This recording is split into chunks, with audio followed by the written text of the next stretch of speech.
Hello and welcome to Surrendering Average. I'm your host, Joel Mahe. Today's episode is titled Separation by Cognitive Bias.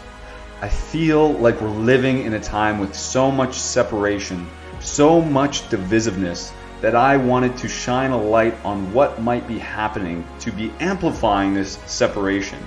I want to break down cognitive bias because I believe it is having a massive impact on the amplification of this matter. So I hope you enjoy my perspective, and please focus in and be present as you begin to surrender your average life.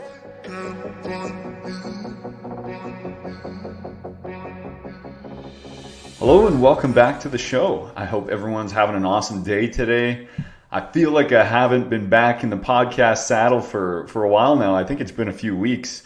So luckily I had a couple pre-recorded episodes that I could release to keep it rolling.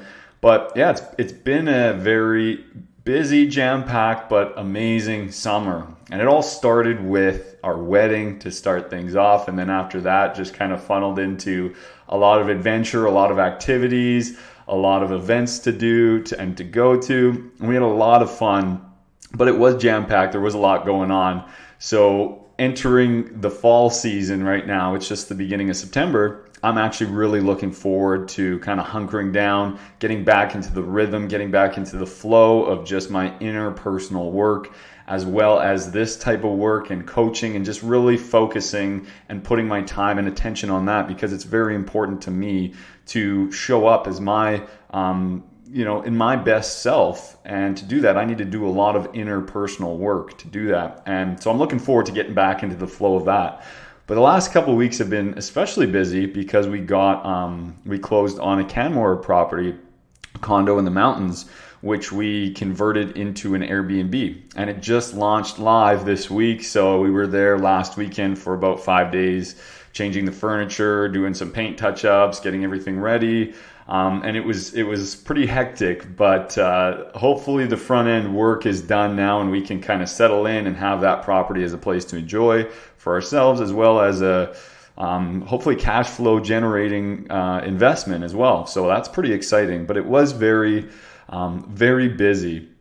But during these last few weeks, and from me being away from podcasting, one thing that's become even more of a spotlight and highlight that especially Jess and I have noticed is the amplification of separation of groups and people, especially throughout the last couple of years with the whole pandemic situation or whatever it is with movements and governments. And there just seems to be so much separation and divisiveness between people and their opinions and beliefs.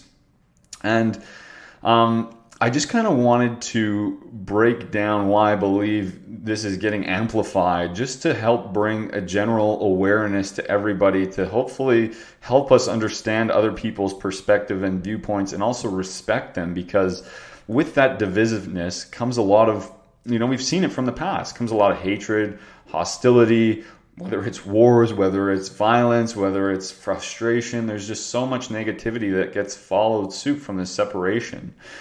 And I want to make it clear that in today's show, I'm coming from a place where I see validity, or at least try to see validity in both sides of everything I mentioned today.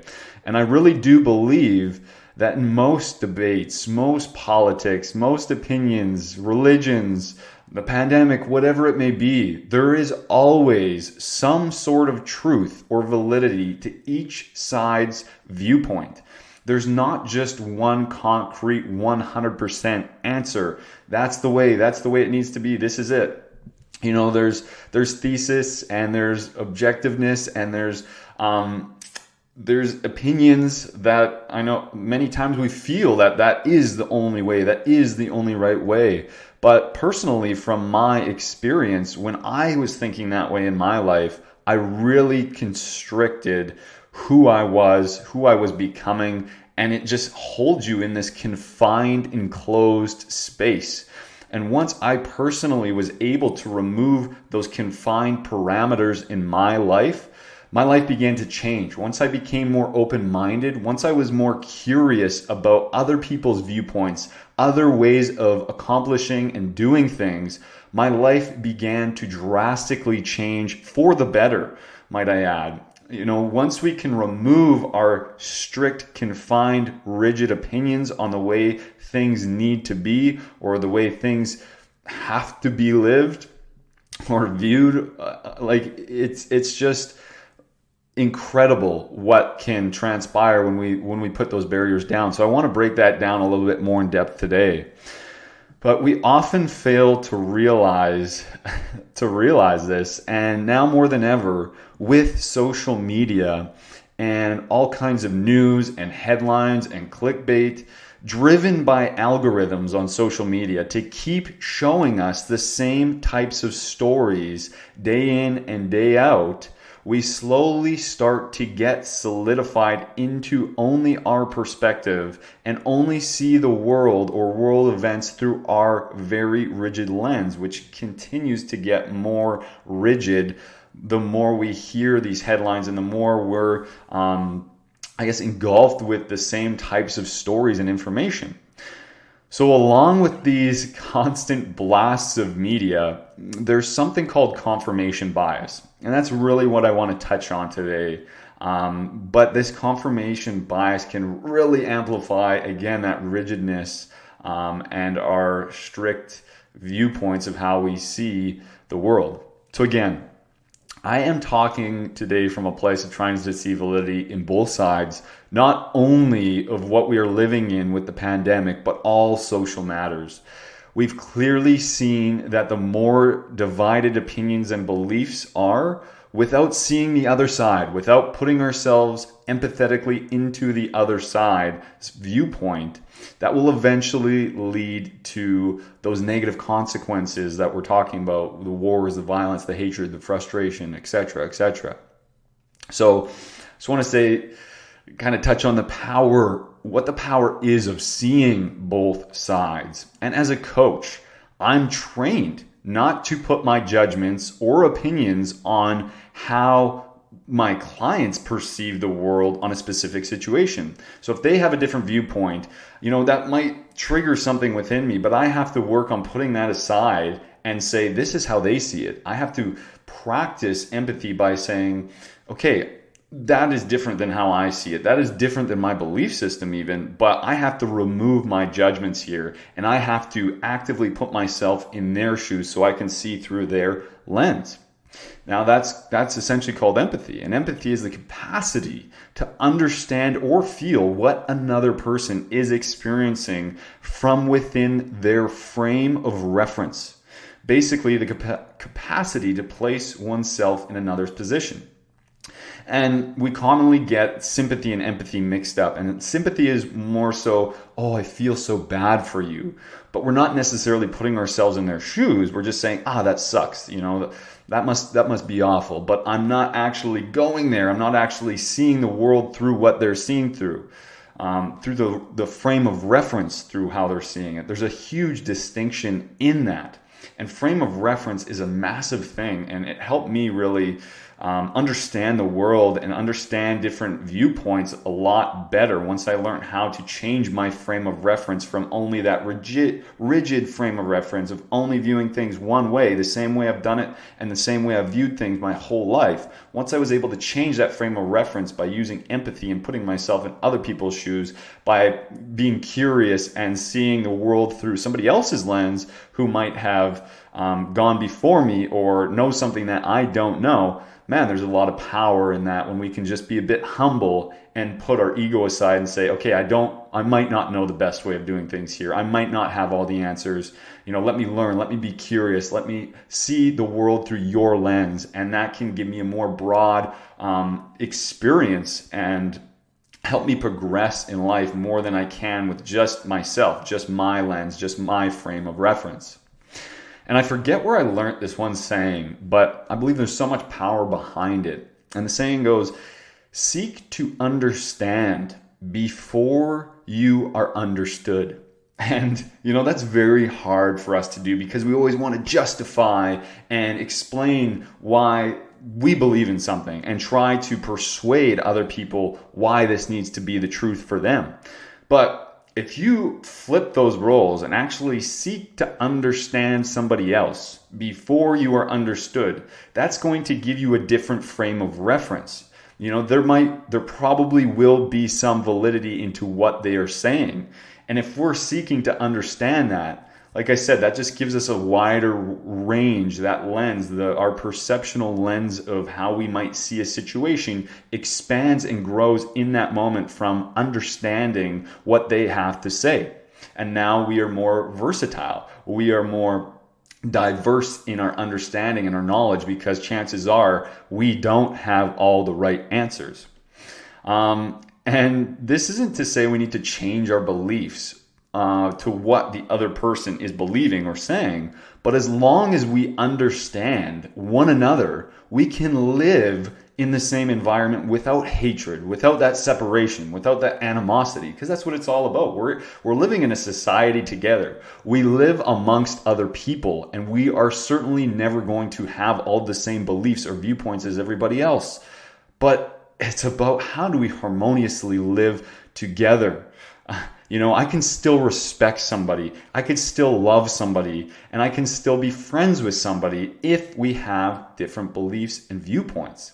It might take a little bit of work and understanding what's going on and understanding the concept of cognitive bias. So it's also important to know everyone has the right to be understood. If someone is seeking to change their perspective, if they actively are seeking that, hey, I want to see things through a new lens, I want new beliefs so I can move my life, so I can advance my life from where it is now to something new, something better, something bigger, then we can help somebody reframe their situation. But we don't need to force feed it down their throat without their permission.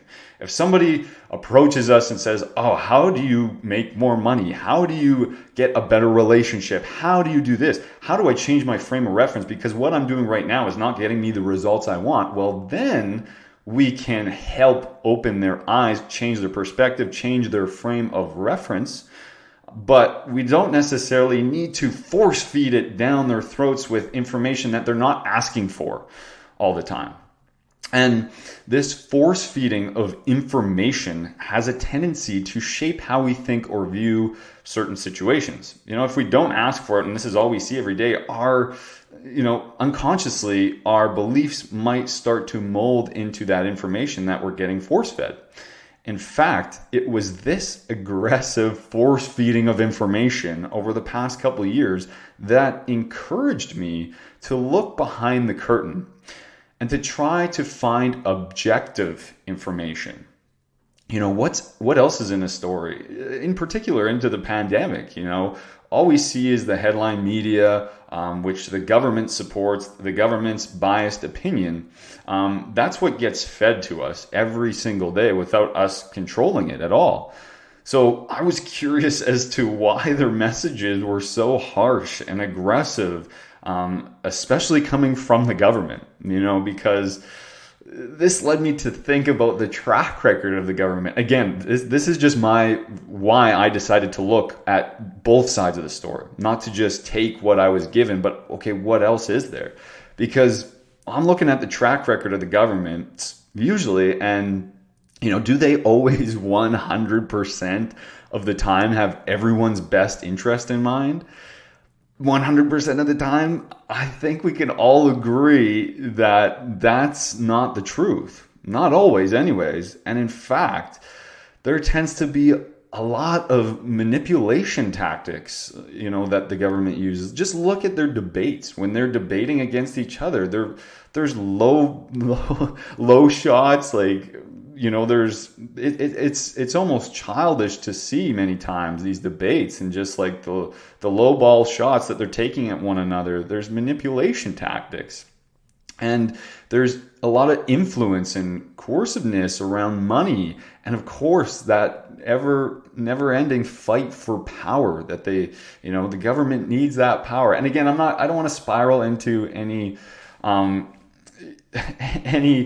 opinionated, I'm trying to come from a middle ground here. I'm just saying this is what sparked my what sparked my curiosity to look behind the curtain, to look behind what the main message is that we see and are force fed every single day. So I'm just letting you all know why I started to look at a situation, from this situation in particular, from a holistic viewpoint, to see both sides, because I see validity in both sides. But I had to look for the validity behind the main message of what everybody's getting fed. I had to seek that out. I had to search that, and I had to research that. And a lot of that information is coming from people who I've followed over the last, few years now, that have truly helped me change my life and progress my life in a holistic manner. So I naturally align with what they're saying. So that made me curious as to see, well, why do they have this perspective that's different than the one that we're being force fed right now? And so that kind of brings me to the main point of today's episode, which is really amplifying the separation. And that topic is confirmation bias. And confirmation bias is a tendency to search for, interpret, favor, and recall information in a way that confirms or supports one's prior beliefs or values. Now, this can be a very beneficial and powerful concept and tool if you are trying to make positive changes in your life.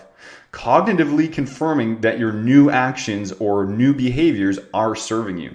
Now, I used confirmation bias to help me when I was making personal changes, to help my unwanted habits, especially in particular pertaining to my relationship. When I needed to change my bad habits of being grumpy, being angry, being emotionally closed off, I couldn't articulate my emotions. I just struggled deeply with this. And once I would take new action, going against the grain of what I used to do, and I would see benefit from it, that was a confirmation bias that what I was doing was serving me. So every time I took a new action, every time I tried something new and it panned out, that was confirmation bias that, hey Joel, there's actually positives when you take new action. So I was utilizing confirmation bias to serve me, to help me become a better individual.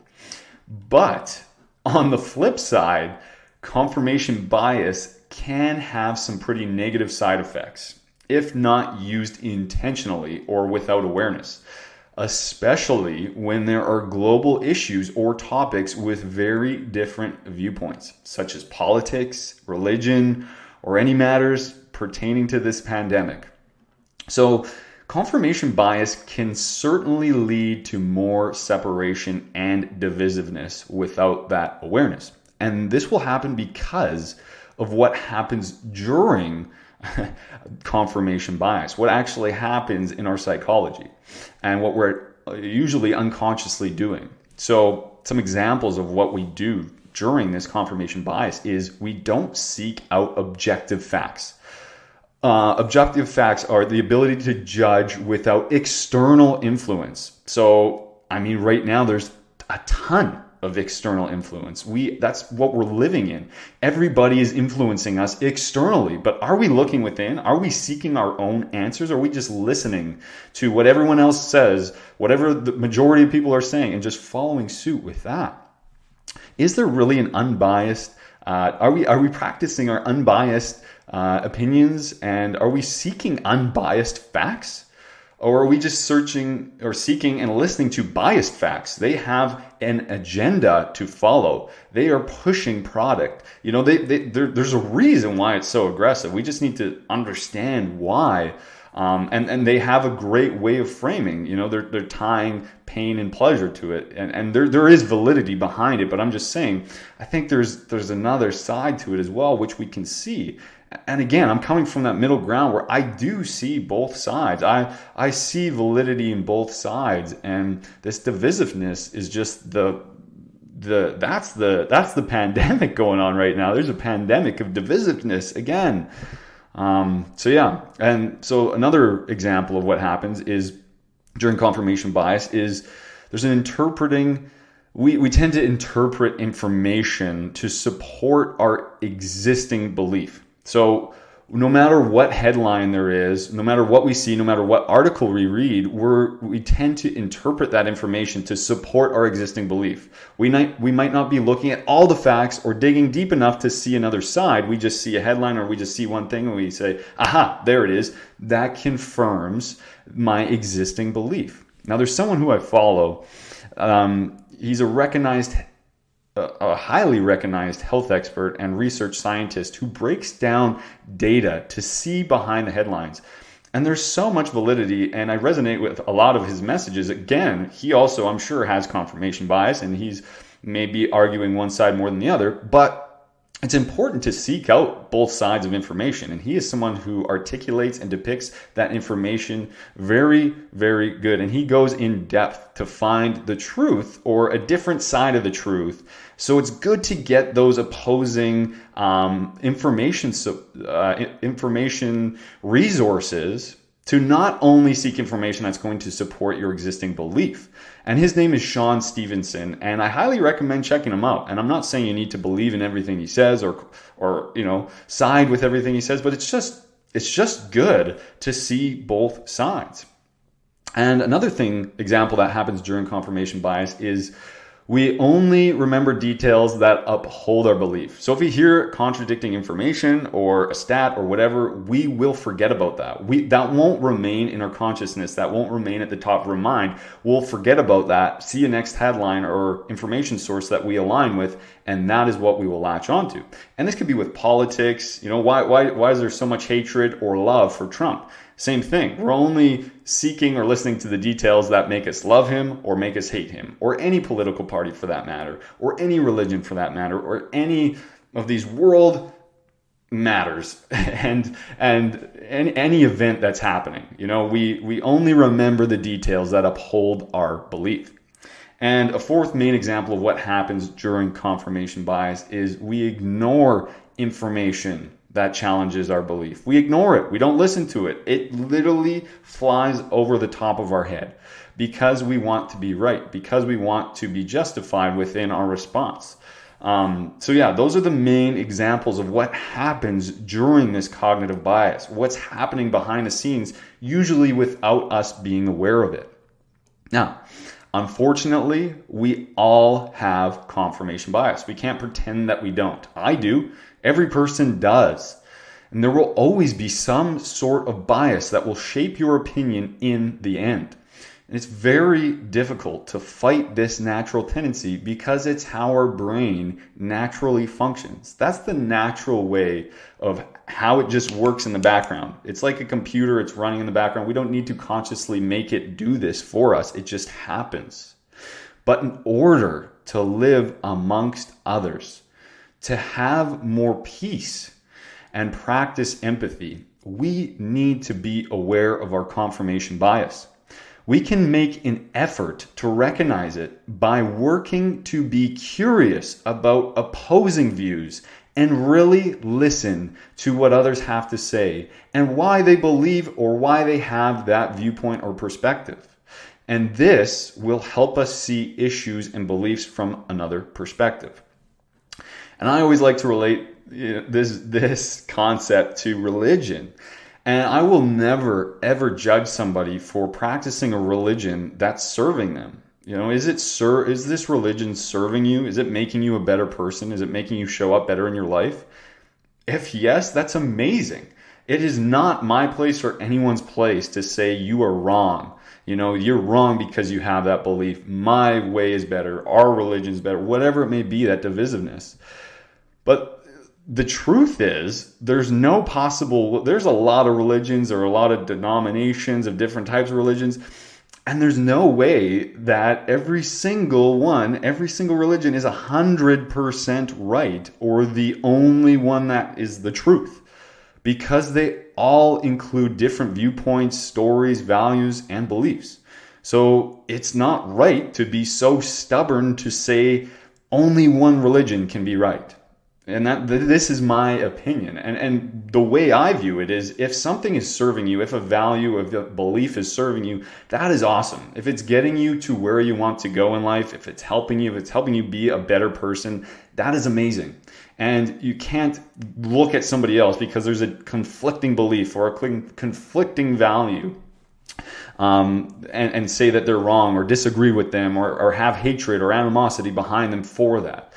Seek to be curious. I work with a guy who is Mormon, and he even said, yeah, there's some things I agree with in my religion and there's some things that I don't. But I was curious to understand his opinion and his viewpoint on not having any alcohol or not drinking coffee or whatever it was. And there was validity behind it. That doesn't make him wrong. That doesn't make him an outsider, whatever it is. It was just like, oh, cool. I get it. I see your side. I see the benefit of that. That doesn't mean I need to practice it in my life, but I can understand because I empathetically view his perspective and their viewpoint from their eyes. There's a benefit. There's truth behind what they're saying. There's truth behind what somebody else might be saying in another religion. So again, these are touchy subjects, and I am coming at this from a middle grounds of just, let's practice more empathy. Not one way is the right way. And right now we're just living in this absolute divisiveness of separation. It's either you're this side or you're that side, and you are wrong if you believe this. You are bad if you believe in that. It's just ridiculous. And we're getting force fed this out of our will, day in and day out. And I just don't agree with it at all, because we're just latching on unconsciously to our confirmation bias. We're reading the same headlines. We're agreeing with the same people. We're seeing the same stats over and over and over again without looking behind the scenes, without seeing the full holistic view of what's going on. I'm somebody that, lives with a let's look in advance. Let's look forward in our life. Preventative measures. How can I be as healthy as I can be my whole life? Well, that's by starting now, eating healthy, being active, practicing good habits, working on my mindset, working on my personal development, finances, looking ahead, not being reactive. And I just feel like there's a lot of reactionary actions right now. And yeah, I don't want to get too far in depth with this, because I do see both sides to the story. And that's where I want to leave my opinion right now. I'm not trying to say believe in this or believe in that. There's validity to both sides. And I just encourage everyone to seek that validity and to at least respect or use empathy to understand why people might have different viewpoints, especially during this time where there's a lot of divisiveness.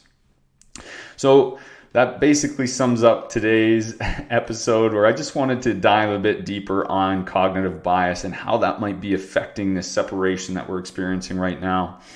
So just a reminder to follow me on all my platforms, whether it's Instagram at Joel Mahe, Facebook, Joel Mahe.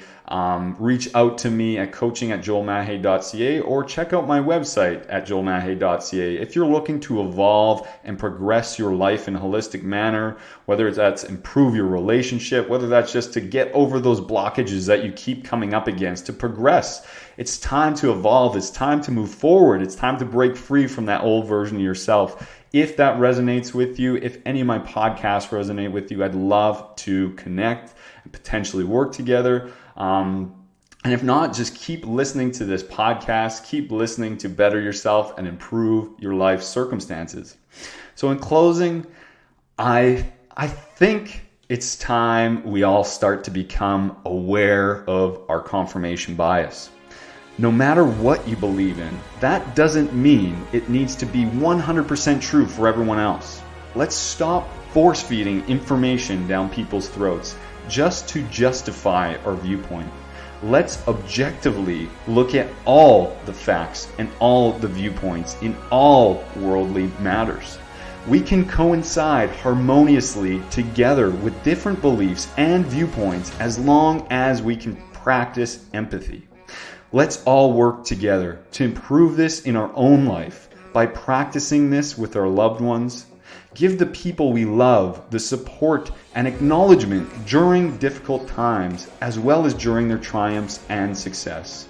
And you will surrender your average life. Thank you so much for listening. I hope you have an amazing day. Take care.